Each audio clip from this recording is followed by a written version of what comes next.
आखिर इस तांत्रिक को मरे हुए बकरे का मुंह क्यों दिया जा रहा है और ये ऐसी कौन सी आत्मा है जो लड़की को अपने ही पीरियड के ब्लड के साथ गंदी हरकतें करने के लिए विवश कर रही है। आइए देखते हैं। कहानी की शुरुआत होती है जहां पर हमें केरलान नाम का डॉक्टर दिखाया जाता है जिसकी बहन का एक्सीडेंट हो चुका था तो उसे हॉस्पिटलाइज्ड किया हुआ था जिसका नाम माया होता है। पर तभी उसकी छोटी बहन उसके पास आ जाती है और उसे अजीब सा बक्सा मिलता है जो कि पहले वहां नहीं था। पर तभी जब वो जाने लगती है तो अचानक से माया उसका हाथ पकड़ लेती है मानो कि उसके अंदर आत्मा प्रवेश कर गई हो। पर तभी केरलान के आने के बाद वहां पर सब नॉर्मल हो जाता है। कुछ दिनों बाद माया को घर ले जाया जाता है पर घर पर आने के बाद भी माया बड़ी ही अजीब तरह से बिहेव करने लग जाती है। जब उसकी माँ को वो बाहर जाते हुए दिखाई देती है तो उसे दिखता है कि उसकी बेटी के नीचे से खून आ रहा था पर वो वही खून बड़ी ही अजीब तरह से अपने मुंह पर लगाने लग जाती है और नीचे बैठ के नीचे पड़े हुए खून को भी चाटने लग जाती है। पर दूसरी तरफ हम देखते हैं कि माया की छोटी बहन जब उसके पास आती है तो हमें आईने में दिखता है कि एक आत्मा धीरे धीरे माया के शरीर को अपने वश में कर रही थी। पर तभी वो आत्मा उसका असली रूप माया की छोटी बहन को दिखा देती है तो माया वहां पर चिल्लाने लग जाती है। पर तभी जब आवाज की वजह से केरलान वहां पर जाके देखता है तो वहां पर उसे उसकी माँ उसे बेहोश पड़ी हुई मिलती है और माया के पास बैठी हुई उसकी बहन भी बड़ी ही सदमे में होती है। पर तभी वो अपने बाप को बुला के ये डिसाइड करते हैं कि हम माया को आदिवासियों के पास ले जाएंगे क्योंकि उन्हें पता चल गया था कि माया जिस तरह की हरकतें कर रही है वो एक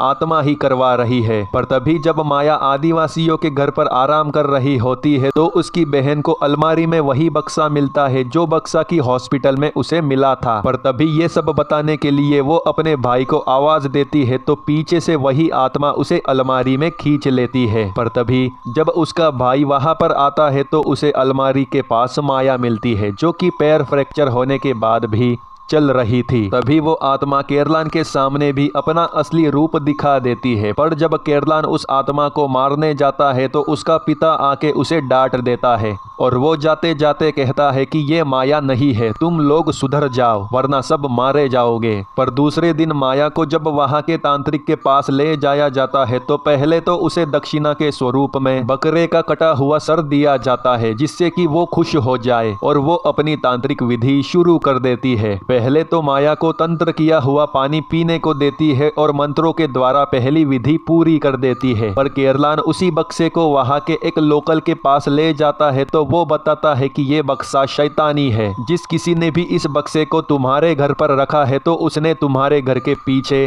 आत्मा को लगा दिया है और इसी में उन दोनों की दोस्ती हो जाती है। पर रात में हम देखते हैं कि वो तांत्रिक मुर्गे को मार के उसका खून पी रही होती है और मंत्र तंत्र किए हुए चावल को मुर्गियों के घर पर फेंक रही होती है जहां से कि वही आत्मा बाहर आती है जो कि माया के पीछे पड़ी हुई थी। आखिर इस आत्मा और तांत्रिक के बीच क्या संबंध है ये जानने के लिए जुड़े रहिए।